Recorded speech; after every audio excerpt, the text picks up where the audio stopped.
Go forward with Mueller until you understand what was happening with an informant with the Trump campaign. So, sir, what was this person doing with the campaign? Well, I mean, I don't know that yet. I haven't been told that. I mean, it just further reiterates what I've come to conclude after 2 months of being in this, and the president obviously knew from very early on, which is this is rigged. I mean, you've got 13 Democrats. You've got a focus on things that didn't happen, no Russia collusion, no obstruction, just defending yourself. And now we're into the basis of it being illegitimate. Look at Professor Calabrese's article just a few days ago about, he's questioning whether there should even be an investigation because of the fact that they switched over from counterintelligence to criminal. And I want to know, did they get any evidence in that counterintelligence probe? I think they didn't. So, you know, when you say you don't think they did or they did not, as you just referred to there, do you have that on good information? Because there were 2 classified briefings just on Thursday of this week, and I'm told no documents were shown. No one's talked about the briefing. There was a short statement that was given by Adam Schiff, and he read that off of a piece of paper. So what can you learn, or perhaps now, what do you know about this informant? Well, what I know is just what I speculate, not anything that's been said to me. No one has shared it with me. I'm positive they shared it with the president, but probably at this point, it's better that we don't know. We have to know, however, before we can recommend to the president whether to be interviewed. When you look at the backdrop of this rigged investigation, when you look at how they treated Manafort, how they spun off into Cohen, how they're chasing things in the Middle East, I mean, the reality is we're not going to sit him down if this is a trap for perjury, and until we're convinced of that. And if they don't show us these documents, well, we just going to have to say no. Let me emphasize, he wants to explain that he did nothing wrong. It's us, the lawyers, who have to convince him that this is a trap. So take us inside that meeting with the president then. What do you tell him? What does he ask you? Well, what is that interchange? Well, first of all, my job has been to try and negotiate grounds for an interview, and we've been doing it. I mean, we have a team now, not only with Jay, but with Jane Raskin and Marty Raskin. She's taken the load really of doing the negotiating with the Mueller people. But the reality is that we've all become convinced, even though we began with the hope that it could be done in good faith, that there's too much here. Now, some of it is Mueller's fault, some isn't. The whole thing with this investigation that was going on, which we consider spying, was done before Mueller got involved. But it completely taints his investigation. Entirely, you believe? Yeah, I mean, you got to ask, what's the basis of the investigation? That, and how about a leaked Comey report that turns out to come from a guy that I think is one of the biggest liars in the history of Washington. Well, let me get back to Comey in a moment. James Clapper said this about what you're referring to on this informant this week. No, they were not. They were spying on a term I don't particularly like, but on what the Russians were doing, trying to understand, were the Russians infiltrating, trying to gain access, trying to gain leverage and influence? Well, you call it a spy. They call it an informant. What's wrong with the government trying to figure out what's wrong with the government trying to figure out what Russia was up to? Nothing wrong with the government doing that. Everything wrong with the government spying on a candidate of the opposition party. That's a Watergate, a Spygate. I mean, and without any warning to him. And now, to compound that, to make it into a criminal investigation, Bill, that's why this is a rigged investigation. That's why the president's been right from the beginning. Way back when the president said there was surveillance of his campaign. Turns out he was right. It was human surveillance rather than technical surveillance, but surveillance nonetheless. All right, so your strategy became clear, back to James Comey. You're going to put the credibility of the president up against the credibility of James Comey. And almost every day this week, the president's referred to Comey. He said this just on Wednesday. The FBI is a fantastic institution, but some of the people at the top were rotten apples, James Comey was one of them. I've done a great service for this country by getting rid of him, by firing him. So on that same day, James Comey tweeted this. He said, "Facts matter. The FBI's use of confidential human sources, the actual term, is tightly regulated and essential to protecting the country. Attacks on the FBI and lying about its work will do lasting damage to our country. How will Republicans explain this to their grandchildren?" So you're putting James Comey on trial, and now listening to you talk today, you're also putting the government on trial based on that investigation, saying it's not legitimate. I understand where you're coming from, Mr. Mayor, but how does this end? Well, first of all, it isn't the government. It's James Comey, Clapper, Brennan, the people who took this investigation and turned it on a candidate. Look, you can't say you're spying on the Russians if what you're trying to do is to show the Russians are colluding, whatever the hell that means, with the Trump campaign. So the spying turned on the Trump campaign. When it did that, the president should have been briefed. If he wasn't, it'd be an outrage. And then, at that point, the Trump campaign should have been briefed to be asked to cooperate, not treated like criminals when there was no proof of any collusion. Now, we're a year and a half later, and there's no proof of collusion. So stop the investigation. Stop spending $20 million more. If they do not do that, does the president have to fire someone? President's not going to fire him because that would be playing into their hands of playing, victim, Watergate. They're the Watergate. They're the people who have committed the crimes. What we have to do is go to court and seek protection from the court. If we have to do that, our first thing is we sure as heck are not going to testify unless this is all straightened out.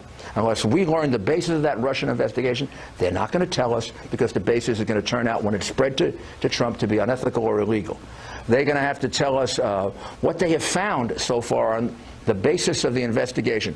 Russian collusion. Here's what they found. Zero. Nada. Nothing. President, maybe they should wake up and realize the president is innocent. That's why he wants to testify. And because of them, we don't want him to testify because they're not fair. They have rigged this investigation against him. 13 Democrats, angry as heck, and some of them there at Hillary Clinton's funeral. Yeah. I mean, terrible. When she was supposed to have a victory party. We are a long way from an interview, aren't we? Well, maybe we're not a long way from deciding we won't have one. And then they're going to have to go on what they have, and everybody's going to find out they don't have anything. But earlier in the week, you said if the summit matter is decided, you could sit down in early July, and maybe part of Mueller's report comes out in early September. Is that timeline still viable? It is if we could get over what seem to be fairly monumental problems that keep growing. We don't create them, Bill. They created the problem of this, what do you want to call it, Spygate investigation, improper investigation of a candidate. Why does everybody get all upset when they invade the Democratic National Committee? Republicans do, and now they've invaded the Trump campaign. Nobody's angry, didn't warn them. If you sit for an interview, you could walk into a perjury trap.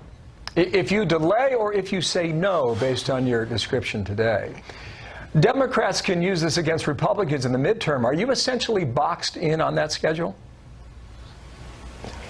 Well, could be, but I don't think so. I mean, here's where we are. We have to be lawyers.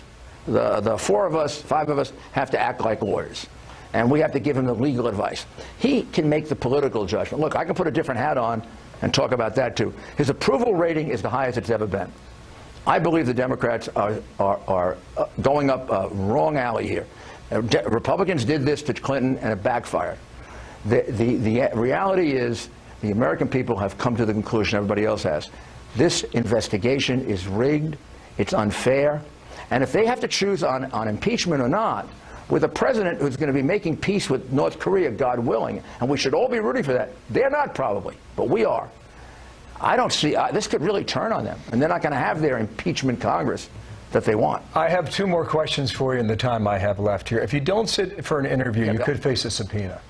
And I know you've said you'll challenge that subpoena all the way to the U.S. Supreme Court, where you believe you will win because you believe you have the votes. Who is the fifth vote at the Supreme Court for you today? Well, I think on the constitutional issue, it's a close question. I think we win it, as does Ted Olson, who wrote an article about it in the Weekly Standard. I think it was last week. However, on the OLC question, namely, do they have the authority to do it? We can't lose. I think we get all votes because the Justice Department defines the authority of the independent counsel. He doesn't have his own authority. Justice Department says cannot issue criminal process to a sitting president. That's the law basically all over the world for a head of state. I can't see how we lose that, Bill. I mean, maybe in the Ninth Circuit. Well, I picked him not in a fair court. I picked him one of the comments from the weekend. You said he's more likely to sit with Chairman Kim than he is to sit with Bob Mueller. Listening to you talk, I probably borrow. You described him walking into a Korean perjury. I mean, just listening to you, I don't believe this interview will ever happen. Am I wrong, sir? No, if they can satisfy us, it could happen. He wants to do it.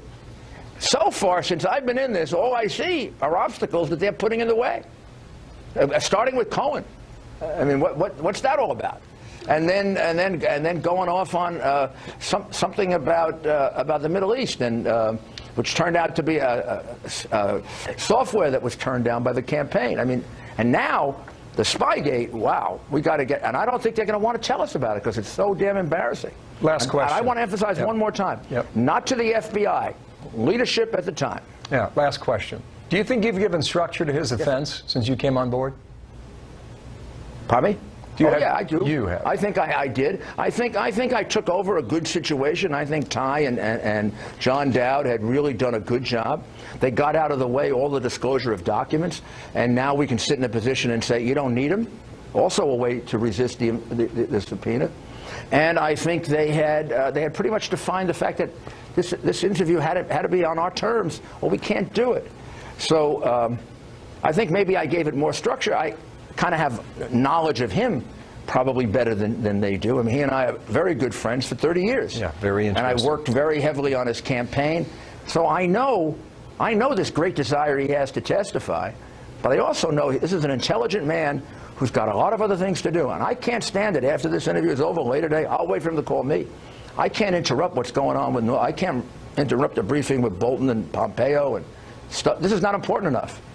Mayor Giuliani, thank you for your time. Thanks for spending part of your Memorial Weekend with us. Thank you. Thanks. Up next, two key senators react to the uncertainty over whether or not the Singapore summit will, or this week President Trump canceled the long-awaited summit with Kim Jong-un, but hopes are still high that the two will meet. In a moment, we'll talk about that with Senator Chris Coons, a Democrat from Delaware. But first, in studio with me here in Washington, Missouri Republican Senator Roy Blunt on the Senate Intelligence Committee. And Senator Blunt, welcome back to Fox News Sunday. You were just listening to Rudy Giuliani. What did you hear in there that you think is important, Senator? Well, you know, I did hear the Rudy Giuliani mention again that the president is not going to try to stop the Mueller investigation. He'd just like to have it come to a conclusion, and I think that's pretty much where I am and the whole country is right now. Let's get the facts, let's get this done, find out what there was to find out, and move on. And I heard him once again say that. Just like I've said, I don't think we should make it impossible for the president to fire Mueller by congressional action, because I don't think we have the right to do that, but I think it would be a foolish thing for the president to do, to take that action that he probably has under the Constitution. The mayor suggested he's not going to fire anyone. Absolutely. The president refers to this FBI informant matter as Spygate. Should the government have an informant connected with a national campaign? I think it'd be fine to find out what the Russians were doing. It would not be fine to find out what the campaign was doing. I'm frankly concerned about a lot of the things we saw happen between the FBI and both campaigns getting involved with the Clinton campaign at two different times, both of which I thought reached questionable conclusions. And then if you actually did have someone trying to find out from the campaign what was going on in the campaign and who they were talking to, as opposed to legitimately having reasons to believe that they should be there. We'll see. It's taken a long time to get this information from the FBI and, frankly, from the national security team. Yeah. On North Korea, you said this past week that the North Koreans like to pretend to negotiate. Right. What was all of this about this past week? Was that just pretend? Well, who knows? You know, it's right out of the North Korean playbook. We're into 3 generations of that playbook now. Act like you want to negotiate, then come up with some outlandish view of what that negotiation means, and try to wind up with early benefits to your side and not following through on what you've agreed to do.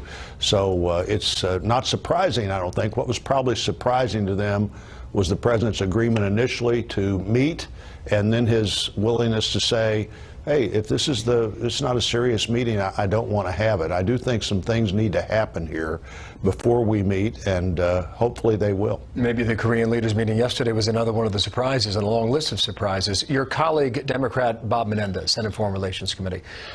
This came up on Thursday with Mike Pompeo, and he said this about the Korea summit. The art of diplomacy is a lot harder than the art of the deal.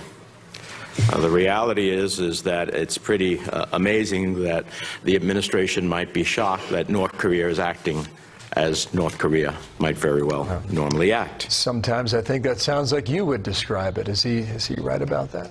Well, I think the quote's not all that surprising, that you'd suggest that somehow the president isn't reaching out the way he should. I think the president's got the North Koreans in a place that any other president might not have managed to get done. He's very willing to reach out in new directions through the South Korean president, willing to meet with the North Korean president, but also willing to walk away. And I do think some things need to be decided before we have that meeting. There needs to be a strong understanding of what both sides, what all 3 sides, frankly, mean by denuclearization. We've got the South Korean president, I believe, providing a great benefit in this discussion, unless we're not all communicating in the same way. You know, what does denuclearization mean? What do they expect to see happen?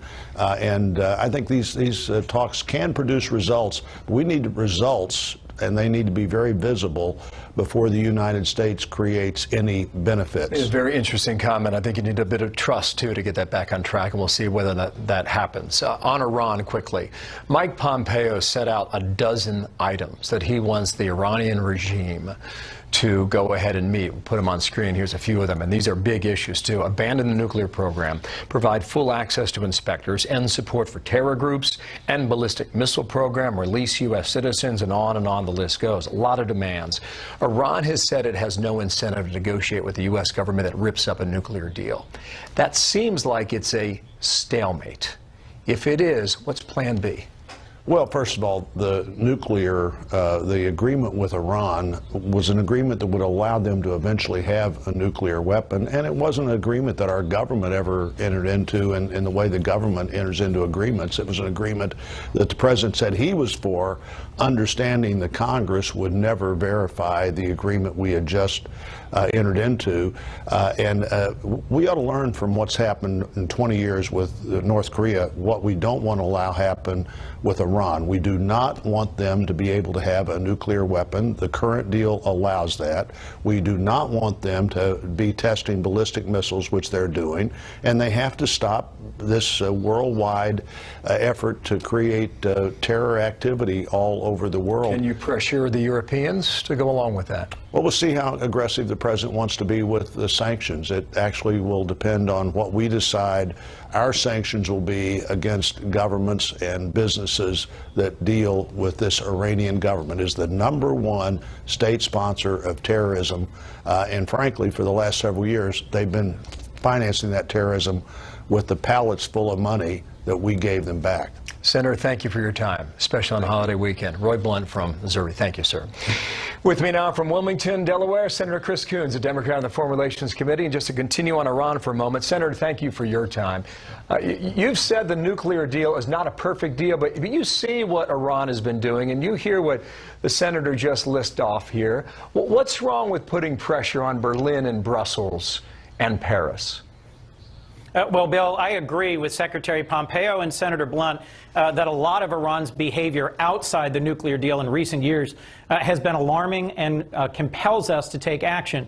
What I had wished the president had done is to recognize the benefits we've gotten from the Iran nuclear deal in constraining their nuclear program and getting us searching inspections of Iran's nuclear activities, and work more closely with our European allies, with the Germans, the French, the British, to reach a second deal, a bigger deal, that would rein in their ballistic missile program, their human rights violations, and their support for terrorism. I completely agree that Iran is a bad regime that threatens our allies and conducts itself in ways that are unacceptable. I just disagree about whether causing greater distance with our European allies by sanctioning them and some of their biggest companies is the right path forward. Perhaps you could change minds, yes or no, Senator, on that? Well, I hope that we will see President Trump end up proving himself to be a deal maker, not a deal breaker. But in this instance, I've heard from the ambassadors of our key European allies that they're concerned that America first is turning into America alone, and that whether it's in the path towards this Singapore summit with North Korea, where our South Korean close ally was not consulted before the announcement was made, or it's in the path forward towards trying to restrain Iran's behavior and Russia's behavior, that the close relationship we used to enjoy with Germany and France and the United Kingdom is fraying a bit. Well, all these stories intersect, as you just indicate there, too. On North Korea now, Mike Pompeo said this on Thursday. I think the American team's fully prepared. I think we're rocking. I think we're ready. I think we're prepared for this meeting. I think President Trump's prepared for this meeting. We were fully engaged over the past weeks to prepare for this meeting. Well, you know, this is not easy stuff, and Kim has since taken a different tune of sorts. Do you think this summit can be put back together, Senator? I think it's possible to have a constructive and positive summit, and I certainly prefer President Trump's choice now of diplomacy over threatening fire and fury, and I commend him and Secretary Pompeo for gaining the release of 3 Americans held in North Korea, and recently another American released from Venezuela. And I certainly hope that he is successful. But I would caution that if we go ahead without using every ounce of leverage we have over China, we're making a mistake. I was really struck that President Trump this past week was tweeting that he was going to work with Xi Jinping to release some of the pressure on ZTE. Let me explain how these two connect. North Korea critically relies on China. If we don't have China putting maximum pressure on North Korea, I don't think this summit will succeed. ZTE is one of China's biggest telecom companies. They have repeatedly and intentionally violated our sanctions against North Korea and Iran. And the Department of Commerce just imposed powerful sanctions against ZTE, blocking them from getting U.S. material for 6 years.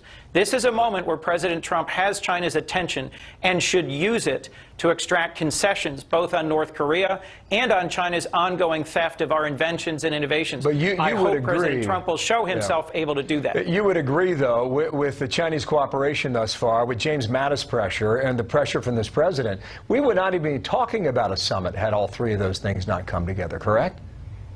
That's correct. It is a significant concession to North Korea to offer a summit. They've never had an opportunity to meet with an American president. It's something they've long wanted, to elevate them to an equal to the United States. And it's important that North Korea has given up a number of American prisoners as a confidence-building measure. Yep.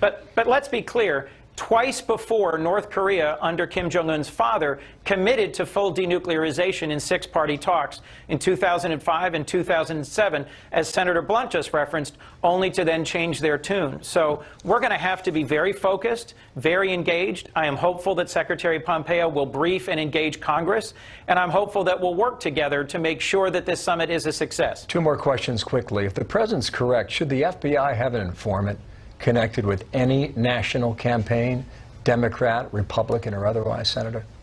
A critical role that the FBI provides is counterintelligence.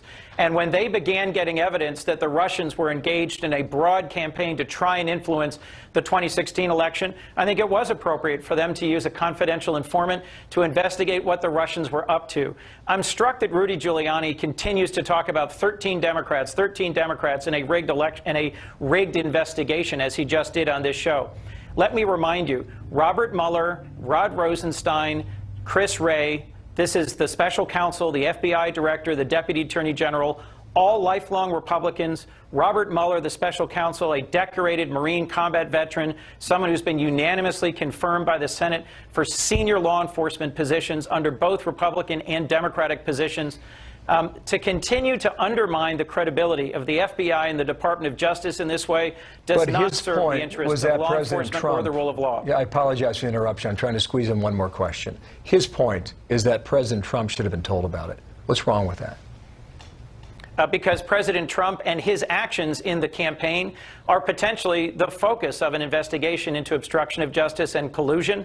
I don't think it would have been appropriate for there to be the revelation of investigatory information to President Trump or his personal lawyers, particularly classified information about a human intelligence source in advance of there being any decision about whether to move forward with any final conclusion by the Mueller investigation. Final point here. In a week where Jared Kushner was given his permanent security clearance returned to him, you are calling for Donald Trump Jr. to come back to your committee and testify.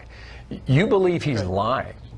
That is a strong charge. Well, about what, Senator?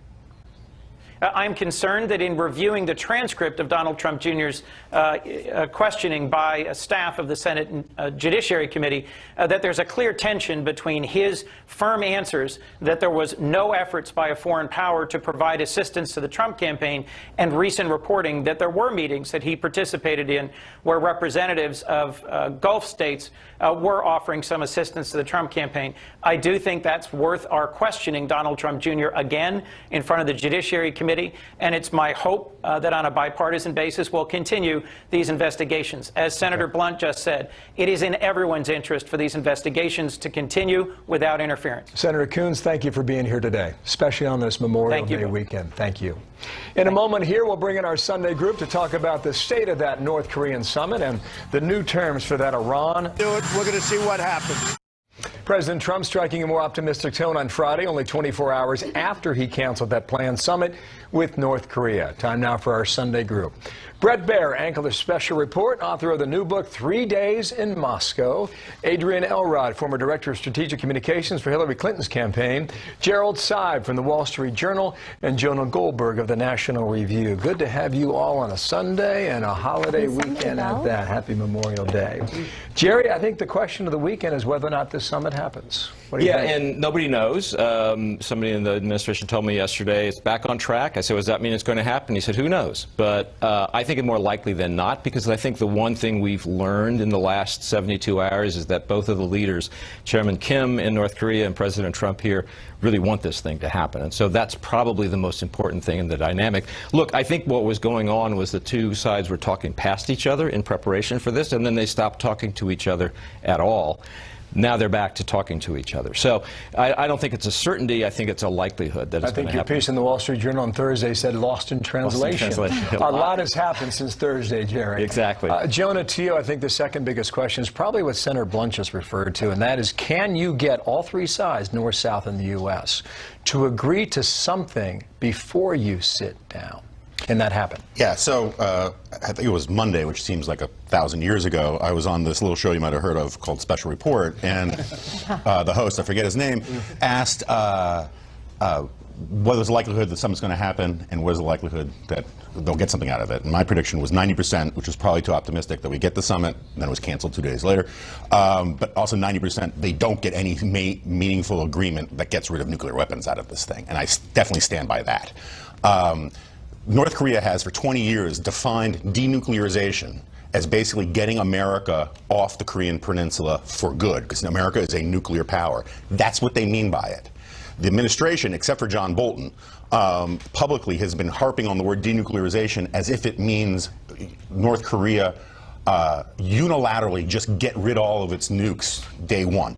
That ain't going to happen. This has been the central, driving, defining issue of North Korean foreign policy and domestic policy for over 3 decades. It's just, you can't talk a nation out of abandoning what it sees as its strategic self-interest that way. Okay, so here is the president, Brett. He doesn't need a name tag here. You got that? Here is the president on Thursday on this.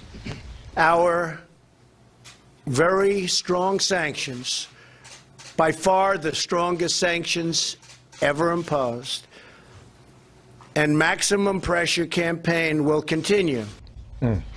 My point to Senator Coons was, without this president leading on this, without James Mattis with the military aspect of it, and without the Chinese agreeing to crack down on trade, we're not even talking about a summit with North Korea. Well, that's right. And some of the more aggressive language and some of those speeches get you to the point where possibly North Korea changed its attitude. But I think the China part was the linchpin, and it's three-dimensional chess here. You're talking trade with China, you're talking the sanctions against North Korea, and all of that is a pressure campaign that continues if they don't sit down. I think they do sit down, but I agree with Jonah. North Korea's inherent existence is because of the weapons. So something dramatically would have to change to change that scenario. I wonder what that calculus is. Adrian, do you give this administration points for trying? Sure, of course I give this administration points for trying. And look, I mean, as an American citizen, there's a lot of things that I don't want President Trump to succeed at, as in his hardline immigration policy being one example. But I think all Americans want him to succeed in this, which is why we want him to go at this in a very smart way. Consult with your advisors. Don't wing it like we've read in some reports that he was thinking about doing going into this summit. Like, let's actually make this work, and let's try to solve this problem once and for all. I think when we woke up on Saturday morning, I think we were all surprised the fact that the Korean leaders had a surprise second summit.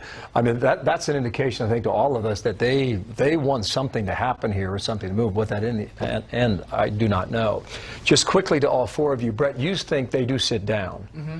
And I don't know. You think a summit happens? Yeah, I do, and I actually think it might actually happen June 12th, which is hard to believe, but I think that there is a want by both President Trump and Kim Jong-un to move this forward. Now, if they can do it quick enough, you wonder the results of that from a U.S. perspective. Quickly, do you think it happens? I think it probably is going to happen. Again, nothing is certain in this business, least of all with these two leaders, but I think it's more likely than not. Just to quickly... I think it happens, and I don't think it produces what we want it to produce. I think it happens. Yeah. Okay. And I think it happens, but I think there's going to be multiple cancellations along the way. Well, Mayor Rudy Giuliani reminded us that Reykjavik took 6 months just to negotiate before they sat down. There's a good book about that. I've heard about that.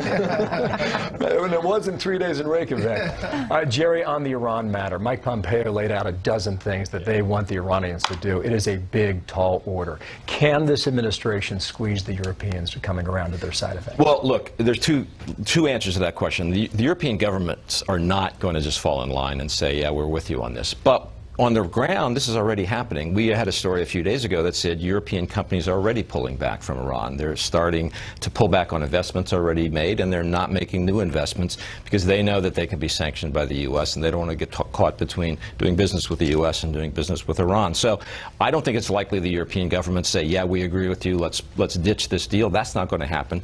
But on the ground, there is already a kind of a freeze in European Iranian business happening. Very interesting. We'll wait 90 or 180 days, depending on the schedule as it's laid out now. Thank you. Panel, let's get a break here. When we come back, President Trump and his team set their sights on James Comey. Fired. Rosenstein recommended it. Mueller starts off with some pretty serious conflicts of interest, some of which haven't been explored yet, including some personal ones that maybe he's disclosed, maybe he hasn't. But one of the main ones being, he was in a room the day before with the President of the United States and Rosenstein, got rejected for the job of FBI director, and then gets chosen the next day to run the most sensitive investigation in America. I don't get it. Against the president. That's Rudy Giuliani earlier this hour, President Trump's personal attorney with us here, and we're back now with the panel. And Brett, you had James Comey on, special report 2 weeks ago. What do you think about what we heard from Rudy Giuliani today? Well, I think a couple of things. One is saying that the president is not going to fire anybody. That's pretty definitive, I think, in what Rudy Giuliani has said. Some of these interviews, he says a number of different things about the investigation overall and what's going to happen, whether the president will sit for an interview or not. Boy, it sounded like it's not leaning that way at this moment. I'd be interested to know specifically what he's talking about on the conflicts of interest for Mueller, and something tells me that'll play itself out either on Twitter or another interview. It's clear they're going after James Comey. They're putting his credibility on the line, and as the mayor said, we're not going after the government, just certain individuals in the government. Does that strategy work for them?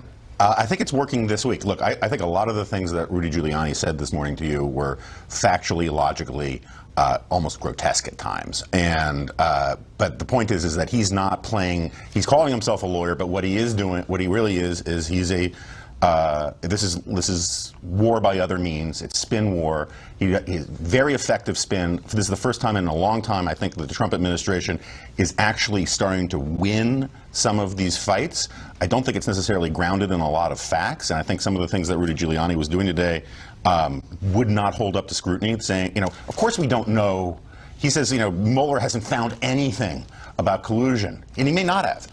But how would we know that? He says it as if we already know that he's found nothing. The whole point of the investigation is waiting to see what the investigation finds. Giuliani is very effective as a spinner here. I don't think he is a very effective debater on the facts. With the argument on the informant, I thought he asked a very interesting question. Did the informant find anything? And they're waiting for that answer. That's a good question. Yeah, Jerry, on Thursday, the president, as he is apt to do, gave us a nickname. Watch. We now call it Spygate. You're calling it Spygate. A lot of bad things have happened. I want them all to get together. They'll sit in a room. Hopefully they'll be able to work it out among themselves. So there may be an IG report that comes out this week. It could be Tuesday or Wednesday, which could throw all of this back up in the air.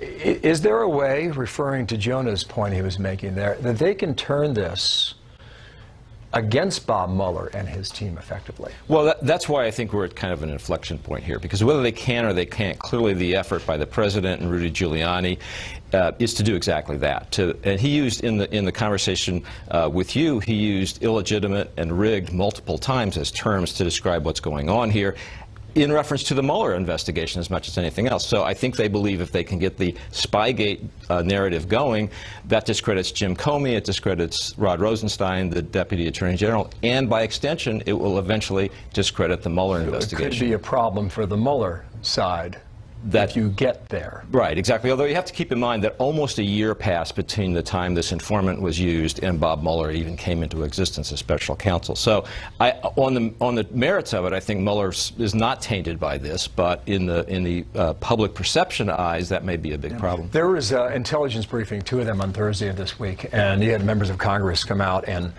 no one's talked. Adam Schiff read from a piece of paper, Adrian. This is what he said after that hearing. Nothing we heard today has changed our view that there is no evidence to support any allegation that the FBI or any intelligence agency placed a spy in the Trump campaign or otherwise failed to follow appropriate procedures and protocols. No, Adam Schiff has done hundreds of interviews on cable news since the president was elected. And he's reading from a piece of paper, and no one has suddenly leaked in this town. Suddenly, Washington, D.C. is quiet. What are we to make of that? Well, I think, first of all, Adam Schiff is trying to be very careful in the words that he's using here, but he is simply saying what we learned, what the Democrats, what Leader Pelosi and I learned in this meeting, for example, is that this was a very standard operating procedure that the FBI uses when they are investigating somebody. So in this case, they sent in an informant because they had every reason to believe that they might gain something, might learn some information by sending somebody into to the Trump campaign. So again, this is not a spy. This is an informant that the FBI uses all the time when they are investigating people, when they are investigating campaigns. Very standard operating procedure. Jonah, quickly, what do you make of this? Or what are we to? I think it's very interesting. It does feel like no one quite got what they wanted out of this meeting, and that someone was told there's a reason why we want to keep this stuff quiet. What do you think? Yeah. First of all, it's not usual to have somebody in or around a campaign while it's happening. I think the argument is that they were trying to figure out what Russia was doing. That's the argument, but we don't know all that he or she got from that. Oh, it's good to see all of you. Brett, Jerry, Jonah, Adrian, Thanks, Phil. have a great holiday weekend. Thank you. In a moment here, our Power Player of the Week, honoring America's Fallen with 24 musical notes.